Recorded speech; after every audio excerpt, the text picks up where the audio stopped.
मित्रों राधे राधे। मित्रों किसी भी कुंडली में दो चीज़ें सबसे ज़्यादा इम्पॉर्टेंट है, एक आपकी लग्न और एक आपकी भाग्य। क्योंकि लग्न का तात्पर्य आप स्वयं हैं और जीवन में जो कुछ भी मिलता है वो भाग्य से मिलता है, क्योंकि भाग्य का घर ही रिटर्न का भी भाव होता है। आपने देखा होगा कुछ लोग जीवन में बड़ा संघर्ष करते हैं, बहुत ज़्यादा स्ट्रगल करते हैं, लेकिन उनको परिणाम कुछ भी प्राप्त नहीं होता, कुछ भी जीवन में नहीं मिलता।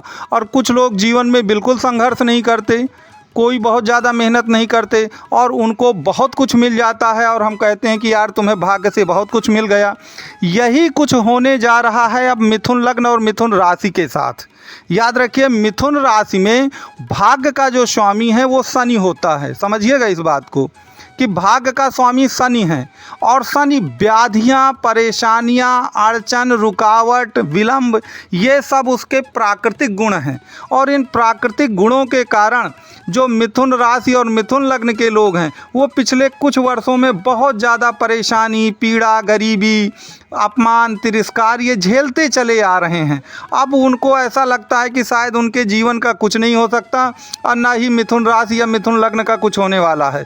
मुझे ऐसे हज़ारों और लाखों के हिसाब से वो मिलते हैं आपके कमेंट, जिसमें वो लिखते हैं बड़ा निराशा भरी बातें कि मिथुन राशि वालों का कुछ नहीं होने वाला। लेकिन यह सब सही नहीं है। कुल मिलाकर के निश्चित तौर पर आपको अब सब मिलने वाला है और शनि आपका जीवन में 100% भाग्योन्नत करेंगे। वो कैसे करेंगे, किस प्रकार करेंगे, कितना देंगे, किस समय देंगे, क्या क्या देंगे, इन सब को मैं बहुत विस्तार से इस वीडियो में बताऊंगा। तो आप वीडियो को अंतिम तक देखते रहिए और अगर आपको वीडियो पसंद आ रहा हो तो आप वीडियो को लाइक, शेयर और सब्सक्राइब करना ना भूलें।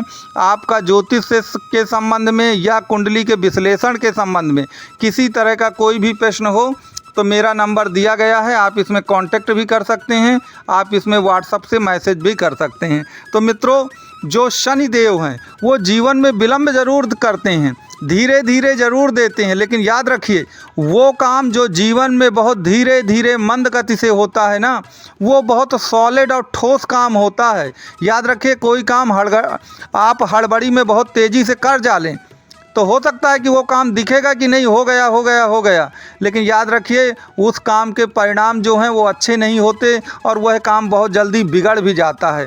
यही बात ज्योतिष में ग्रहों में आती है।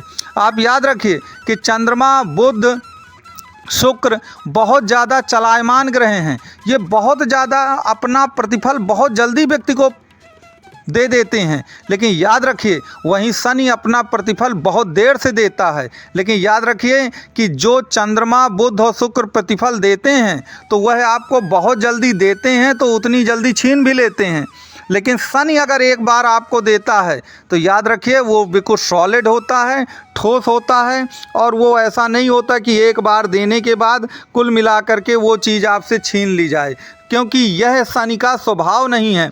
वह बहुत संघर्षों के बाद आपको कुछ देता है और जो चीज़ संघर्षों के बाद मिलती है ना, व्यक्ति उसकी कीमत भी जानता है और याद रखिए कि वह कीमत जानता है तो वह उस चीज़ को अपने हाथों से कहीं भी छोड़ के नहीं जाने देता है। इसलिए शनि जो भी अब आपको देगा वह 100% ठोस देगा।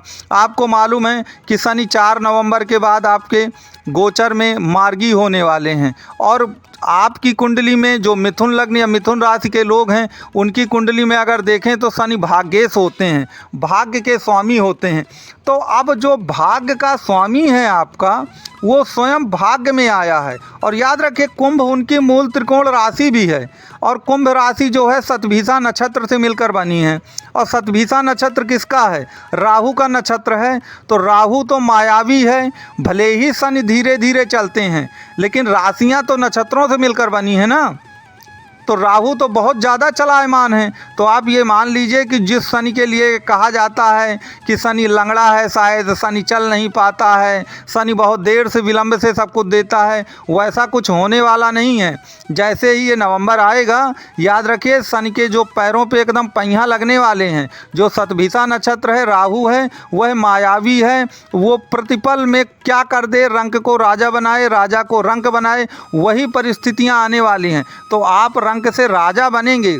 जो भी होगा, भाग्य के भाव में शनि बैठे हैं। 100% जो वर्षों की आपकी पीड़ा रही है, जो पीड़ा को आप बहुत दिनों से सहते चले आ रहे हैं, वह सभी पीड़ा अब आपकी समाप्त होने वाली है। इसका आप पूर्ण रूप से विश्वास रखें। दूसरा एक चीज़ और याद रखें कि आपके 30 अक्टूबर के बाद आपके जो राहु हैं वो दसम भाव पर भी आएंगे। तो जब दसम भाव पे राहु आ जाता है तो देखिए, राहु जो एकदम क्या कहते हैं, एकदम सडन चेंज लाता है, ठीक है, आकस्मिक चेंज लाता है। तो वह आपके प्रोफेशन को और आपके जो भी कार्यशैली है उस सब में एकदम सडन चेंज आएगा। और सडन चेंज का मतलब ये नहीं है कि वो निगेटिव होगा, वो निगेटिव नहीं होगा। जो भी चेंजेज आएंगे वो 100% पॉजिटिव होंगे और पॉजिटिव चेंजेज ही कुल मिला करके आएंगे। तो कहने का तात्पर्य मेरे ये है कि शनि देव जो हैं जैसे ही 4 नवंबर से आते हैं, राहु देव 30 अक्टूबर से आते हैं, तो कहने का तात्पर्य ये है कि वर्षों की जो आपकी पीड़ा रही है वह पीड़ा बहुत जल्दी ख़त्म होने वाली है। इसलिए आप निराश ना हों और ये मत सोचें कि हमारा कुछ नहीं हो सकता, बाकी राशियों का तो चाहे कुछ हो भी जाए, मिथुन वालों का कुछ नहीं होगा। आप ऐसा मत सोचिए, क्योंकि याद रखें मिथुन राशि का स्वामी बुध है और बुध जो हैं शनि के परम मित्रों में आते हैं। तो याद रखिए वो परम मित्र का ज़रूर सम्मान करेंगे शनिदेव, क्योंकि शनिदेव बहुत ही लॉयल और ऑनेस्ट होते हैं। तो वह अपने परम मित्र, और यही वो बुध परम मित्र थे जिन्होंने गरीबी के दिनों में शनि की बहुत सहायता की थी। तो आप इससे निश्चिंत रहिए, शनि देर ज़रूर लगाता है। इसीलिए शनि के लिए कहा गया है कि देर है लेकिन अंधेर नहीं है। तो अंधेर बिल्कुल नहीं होगा, देर हो सकती है शनि के उसमें, लेकिन अंधेर कभी नहीं होगा, इसीलिए कहा जाता है। तो आप इस चीज़ से पूरी तरह से एक प्रकार से वो रहें, निष्फिक्र रहें, आपका समय 100% आएगा। अच्छा, अब एक चीज़ और याद रखिएगा कि जो आपका भाग्येश है वो कुंभ राशि होता है। जो मिथुन लग्न या मिथुन राशि के लोग हैं तो 11 नंबर लिखा होता है। अगर आप काल पुरुष की कुंडली कभी देखें तो 11 नंबर काहे का होता है? 11 नंबर होता है आपके इनकम के भाव का, आपके मनो आकांक्षाओं की पूर्ति की भाव का। तो जो आपके इनकम का भाव था 11 नंबर का, वह अब आपके भाग्य में जाकर बैठ गया है। तो आप इसका कोरिलेशन स्थापित करिए कि जो आपकी इनकम और मनो आकांक्षाओं की पूर्ति का भाव है वह अब आपके भाग्य का भाव बन गया है। तो याद रखिए, भाग्य के कारण आपकी जो मनो आकांक्षाएँ जितनी भी हैं वो सब की सब आपकी मनो आकांक्षाएँ भी पूर्ति होंगी। और मनो आकांक्षाओं के साथ साथ चूँकि इनकम का भाव भाग्य का भाव बन गया है, तो जो भी फाइनेंशियली आपको जो भी क्राइसिस झेलने पड़े, गरीबी झेलनी पड़ी, और देखिए गरीबी के कारण अपमान, तिरस्कार, पीड़ा, दुख, ये तो सब झेलना ही पड़ता है कुल मिला के। तो वो सभी के सभी कुल मिलाकर अब हमेशा के लिए गायब हो जाएंगे। वो दिन आपको शायद ही कब अभी अब देखने को मिले। तो आप इन चीज़ों से पूरी तरह से निश्चिंत रहिए और पूरी तरह से आप एक प्रकार से वो रहिए। दूसरा ये एक चीज़ याद रखिएगा कि मिथुन लग्न और मिथुन राशि में जो द्वितीय भाव होता है वहाँ कर्क राशि होती है। और यदि आप काल पुरुष की कुंडली में देखें तो कर्क राशि कहाँ पर पड़ेगी? चतुर्थ राशि पर पड़ेगी, चतुर्थ भाव पर। तो चतुर्थ भाव मानसिक सुख का होता है और भूमि भवन और वाहन का भी होता है, ये घर माता का घर भी होता है। तो जो मानसिक पीड़ा आपने झेली है, चूँकि ये मानसिक सुख का घर होता है चतुर्थ भाव, और वो राशि आपके द्वितीय भाव पे जाकर धन के भाव पर पड़ गई है, तो जैसे ही आपको धन की प्राप्ति होगी, याद रखिएगा मानसिक सुख की प्राप्ति आपको अपने आप तुरंत हो जाएगी। और भूमि भवन वाहन, अगर आपका बहुत बड़ा कोई सपना था, कोई ज़मीन लेने का, एक बहुत बड़ा मकान बनाने का या सुंदर सी गाड़ी लेने का, वो सभी सपने अब आपके पूरे होने जा रहे हैं। इसमें किसी भी तरह का कोई भी आपको संदेह नहीं होना चाहिए। ना आपको ये सोचना चाहिए कि चूँकि शनिदेव भाग्य से हैं तो हमें आपको मिलेगा ही नहीं कुछ। शनि अब आपको देने जा रहे हैं। थोड़ा सा आपको महीने 1.5 महीने का केवल इंतज़ार करना है, तो निश्चित तौर पर आगे का जो समय है वो बहुत सुखमय और अच्छा रहेगा। तो मित्रों, ब्रीफली रूप से मैंने आपको ये सब समझाने की कोशिश की है। आपका कोई भी प्रश्न लगे कि अधूरा रह गया है तो मेरा ये नंबर दिया गया है, व्हाट्सएप का कमेंट बॉक्स बॉक्स भी है, आप उसमें लिख करके मुझे 100% बता सकते हैं, मैं आपको इसकी जानकारी ज़रूर दूंगा।